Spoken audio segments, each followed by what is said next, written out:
부동산 전문가 박원갑 위원은 요즘 부동산 시장이 마치 공룡처럼 슈퍼파워를 갖게 됐다고 진단하고 있어요. 정부가 아무리 정책을 발표해도 집값이 안 잡히는 이유가 뭔지, 그 근본적인 원인을 한번 분석해 볼게요.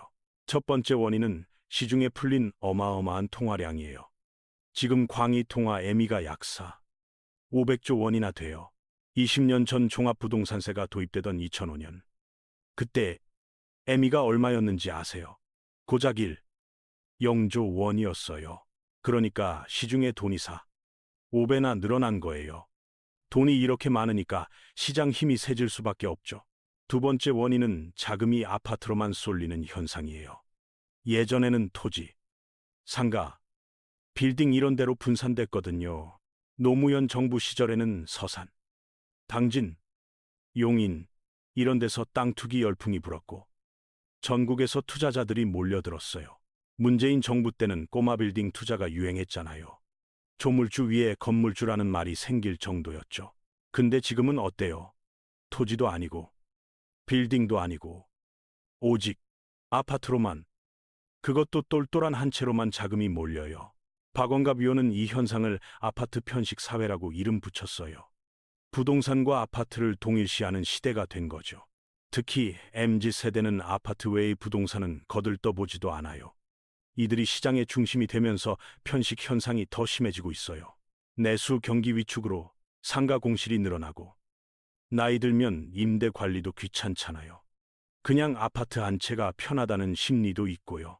세 번째 원인은 시장 참여자들이 너무 똑똑해졌다는 거예요. SNS로 실시간 정보를 받아보고 직접 분석하거든요. 예전에는 시장의 평균 IQ가 3만 정도라고 농담했는데 이제는 3천만이라고 해도 과언이 아니에요.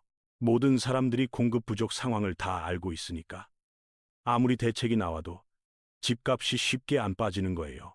다만 불안한 시기에는 군중 심리가 작동해서 IQ가 뚝 떨어지는데 지금처럼 안정적일 때는 집단 지성에 가까워요.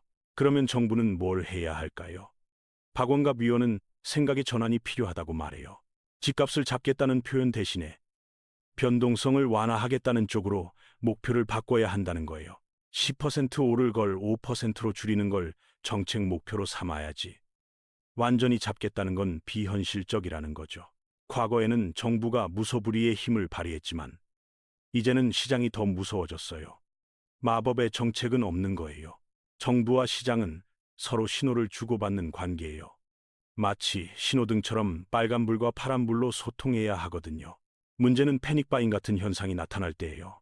빨간 신호등인데 사람들이 파란불로 착각하고 그냥 돌진해버리거든요.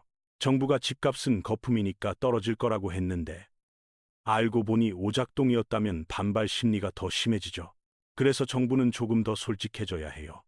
무조건 잡겠다고 큰 소리 치는 게 답이 아니거든요. 다행히 현 정부가 잘한 점도 있어요. 첫째, 임기 초기부터 공급 드라이브를 걸었다는 거예요.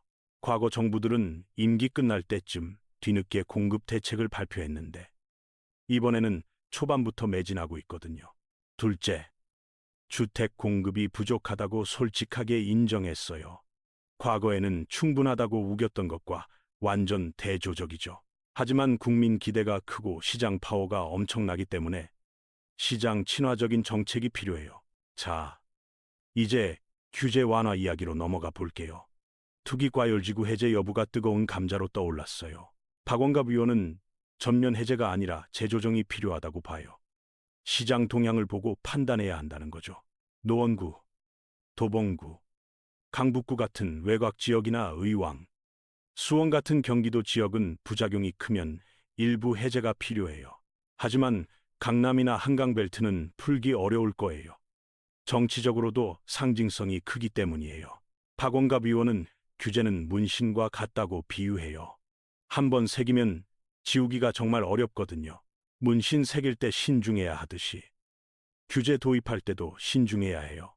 지울 때 오히려 돈이 더 들어요. 양도세 중과 배제 조치도 논란이에요. 내년 5월 9일까지인데 원상 복구되면 세율이 5%까지 올라가거든요. 박원갑 위원은 연장과 부활 확률을 반반으로 봐요. 원래는 99% 부활이라고 생각했었대요. 근데 이번에 조정 대상 지역이 경기도 외곽까지 확대되면서 상황이 좀 달라졌어요. 의왕, 수원 같은 지역은 부자 동네가 아니잖아요. 일반 서민들이 사는 곳에 양도세 폭탄이 터지면 후폭풍이 클 거예요. 게다가 내년에는 지방선거가 있어요. 정치적 부담 때문에 전면 부활은 쉽지 않을 수 있어요. 만약 강남만 부활시키려면 나머지 지역 조정 대상 지역을 해제해야 하는데 이것도 복잡한 문제예요. 도봉구 같은 곳에 사는 분들은 억울하죠. 집값이 별로 안 올랐는데 강남처럼 규제를 받고 있으니까요. 외곽 지역은 투기 과열지구만 풀고 조정 대상 지역은 유지하는 게 하나의 해법이 될 수 있어요. 조정 대상 지역이 유지되면 취득세가 8%니까 유주택자들의 갭 투자는 어느 정도 차단이 돼요. 물론 무주택자는 갭 투자가 가능하긴 한데 지금 트렌드는 부동산 투자 시대가 아니라 금융 투자 시대예요. 2016년에는 서울 전세가율이 75.1%까지 올라갔어요. 적은 돈으로도 갭 투자가 가능했던 시절이죠. 근데 지금 전세가율은 51%밖에 안 돼요. 게다가 커버드콜 ETF, 미국 주식 투자 같은 대안도 많아졌고요. MZ세대가 외곽 지역 투기 과열지구 풀린다고 해서 대거 갭 투자하러 갈까요? 그렇지 않을 거예요. 경제는 항상 긍정과 부정이 공존해요. 조정 대상 지역 유지하고 투기 과열지구만 풀어도 시장 숨통이 트일 거예요. 자, 이제 세금 정책 전망으로 넘어가 볼게요. 지방선거 이후에는 세금 논의가 본격화될 가능성이 높아요. 선거 앞두고 세금 건드리기는 부담스럽잖아요. 주택임대차 3법도 총선 끝나고 나서야 통과됐거든요. 전체적인 방향은 거래세를 낮추고 보유세를 올리는 거예요. 근데 몇 가지 조건이 필요해요. 첫째, 거래세 인하와 보유세 인상을 동시에 해야 해요. 따로 하면 균형이 깨지거든요. 둘째, 규제를 어떻게 할지도 같이 정해야 해요. 규제 그대로 두면 보유세만 더 내는 꼴이 되니까요. 셋째, 초고령 사회로 접어들면서 주력 세대가 은퇴했다는 점도 고려해야 해요. 종부세가 나온 2005년에 50세였던 분이 지금은 70세예요. 60세였던 분은 80세가 됐고요. 보유세를 문재인 정부처럼 강하게 드라이브 걸면 고령층 반발이 더 심해질 수 있어요. 가장 먼저 건드릴 가능성이 높은 건 장기 보유 특별 공제예요. 고가, 강남권만 타겟팅할 수 있거든요. 공시가격 현실화나 공정시장 가액 비율 조정 같은 방법도 있어요. 이건 법 안 바꾸고 시행령으로도 가능해요. 근데 이재명 대통령은 세금으로 집값 안 잡겠다고 공약했잖아요. 이 약속이 국민들한테 강하게 각인돼 있어요. 그래서 현 정부는 세금 압박보다는 거래 자체를 직접 규제하는 방식을 택하고 있어요. 과거 노무현, 문재인 정부는 세금으로 압박해서 매물을 내놓게 만드는 전략을 썼거든요. 근데 현 정부는 달라요. 아예 집을 못 사게 문턱을 높여버리는 방식이에요. 진입 자체를 차단하는 거죠. 재밌는 변화가 있어요. 과거에는 집 많이 가진 중장년층이 세금 폭탄에 반발했거든요. 근데 지금은 젊은 세대가 반발해요. 왜 우리 보고 집을 못 사게 하냐는 거예요. 미국에서는 10% 다운 페이먼트만 있으면 집 사는데 왜 한국은 대출을 안 해주냐고 항의하죠. 규제 타겟이 중고령 자산가에서 젊은 실수요자로 옮겨간 거예요. 이게 현 정부 정책의 특징이에요. 자, 이제 주식과 부동산의 관계를 살펴볼게요.